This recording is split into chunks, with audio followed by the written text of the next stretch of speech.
Greetings and welcome to our daily Devo for the very first day of March. It's Friday, March the 1st today, and this is day 15 of Lent. And our reading today is a bit lengthy. It's Psalm 78. And so we'll see how we go here. It's a harsh psalm for sure. Oh, my people, listen to my instructions. Open your ears to what I am saying, for I will speak to you in a parable. I will teach you hidden lessons from our past, stories we have heard and known, stories our ancestors handed down to us. We will not hide these truths from our children. We will tell the next generation about the glorious deeds of the Lord, about his power and his mighty wonders. For he issued his laws to Jacob. He gave his instructions to Israel. He commanded our ancestors to teach them to their children, so the next generation might know them, even the children not yet born, and they in turn will teach their own children. So each generation should set its hope anew on God, not forgetting his glorious miracles and obeying his commands. Then they will not be like their ancestors, stubborn, rebellious, and unfaithful, refusing to give their hearts to God. The warriors of Ephraim, though armed with bows, turned their backs and fled on the day of battle. They did not keep God's covenant and refused to live by his instructions. They forgot what he had done, the great wonders he had shown them, the miracles he did for their ancestors on the plain of Zoan in the land of Egypt. For he divided the sea and led them through, making the waters stand up like walls. In the daytime, he led them by a cloud, and all night by a pillar of fire. He split open the rocks in the wilderness to give them water as from a gushing spring. He made streams pour from the rock, making the waters flow down like a river. And yet they kept on sinning against him, rebelling against the Most High in the desert. They stubbornly tested God in their hearts, demanding the foods they craved. They even spoke against God himself, saying, God can't give us food in the wilderness. Yes, he can strike a rock so water gushes out, but he can't give his people bread and meat. When the Lord heard them, he was furious. The fire of his wrath burned against Jacob. Yes, his anger rose against Israel, for they did not believe God or trust him to care for them. But he commanded the skies to open. He opened the doors of heaven. He rained down manna for them to eat. He gave them bread from heaven. They ate the food of angels. God gave them all they could hold. He released the east wind in the heavens and guided the south wind by his mighty power. He rained down meat as thick as dust, birds as plentiful as the sand on the seashore. He caused the birds to fall within their camp and all around their tents. The people ate their fill. He gave them what they craved. But before they satisfied their craving, while the meat was yet in their mouths, the anger of God rose against them, and he killed their strongest men. He struck down the finest of Israel's young men. But in spite of this, the people kept sinning. Despite his wonders, they refused to trust him. So he ended their lives in failure, their years in terror. When God began killing them, they finally sought him. They repented and took God seriously.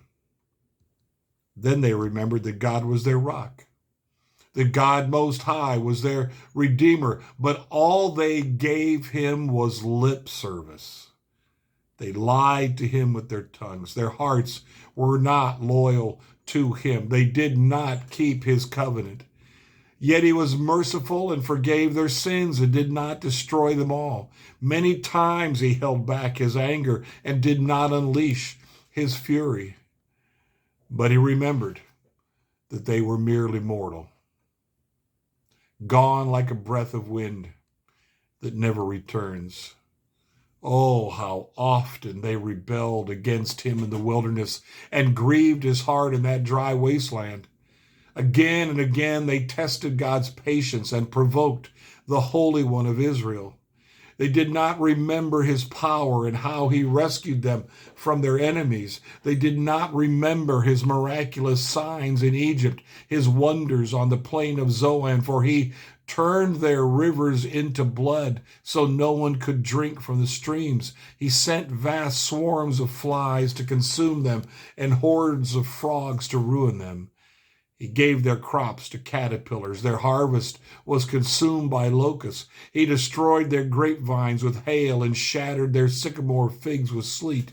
He abandoned their cattle to the hail, their livestock to bolts of lightning. He loosed on them his fierce anger, all his fury, rage, and hostility. He dispatched against them a band of destroying angels. He turned his anger against them. He did not spare the Egyptians' lives, but ravaged them with the plague. He killed the oldest son in each Egyptian family, the flower of youth throughout the land of Egypt. But he led his own people like a flock of sheep, guiding them safely through the wilderness. He kept them safe so they were not afraid, but the sea covered their enemies. He brought them to the border of his holy land, to this land of hills he had won for them. He drove out the nations before them. He gave them their inheritance by lot. He settled the tribes of Israel into their homes. But they kept testing him and rebelling against God Most High. They did not obey his laws. They turned back and were as faithless as their parents. They were as undependable as a crooked bow. They angered God by building shrines to other gods. They made him jealous with their idols. When God heard them, he was very angry, and he completely rejected Israel. Then he abandoned his dwelling at Shiloh, the tabernacle where he had lived among the people. He allowed the ark of his might to be captured. He surrendered his glory into enemy hands. He gave his people over to be butchered by the sword because he was so angry with his own people, his special possession. Their young men were killed by fire. Their young women died before singing their wedding songs. Their priests were slaughtered, and their widows could not mourn their deaths.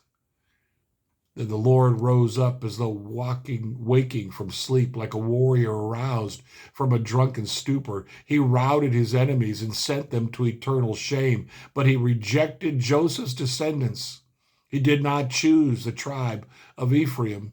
He chose instead the tribe of Judah and Mount Zion, which he loved.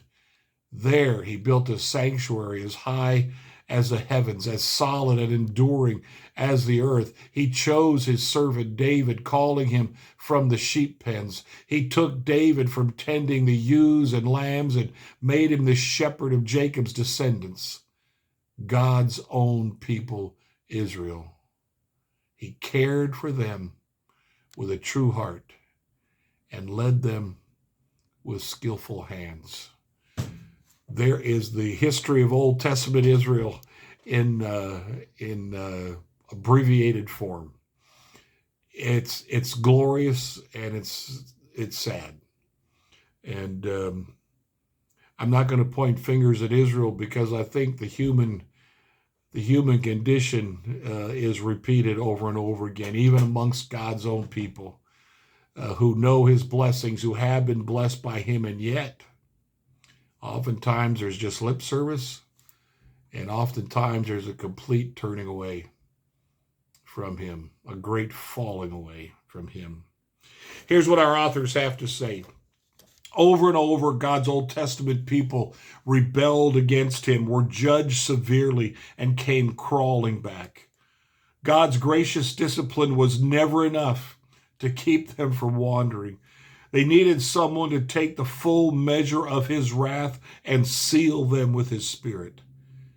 On this side of the cross, we know that someone was Christ.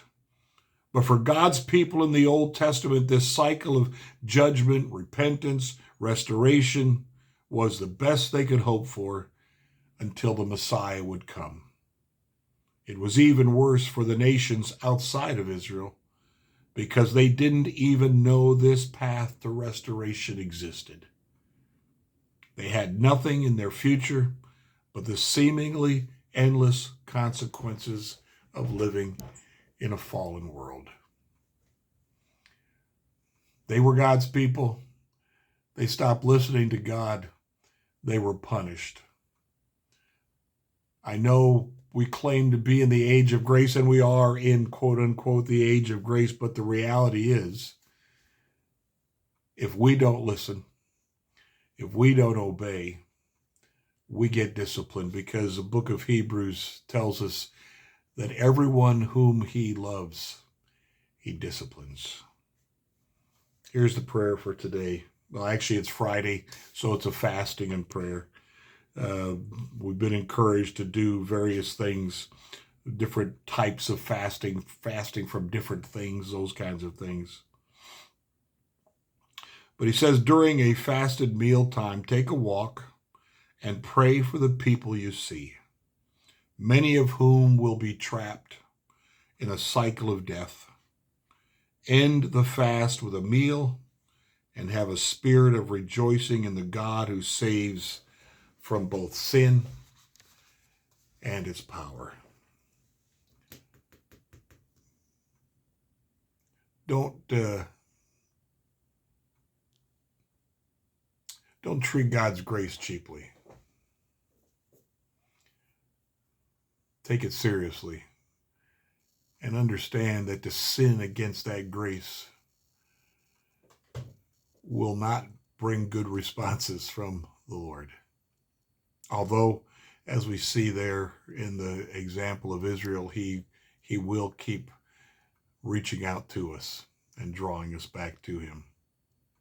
Blessings to you today.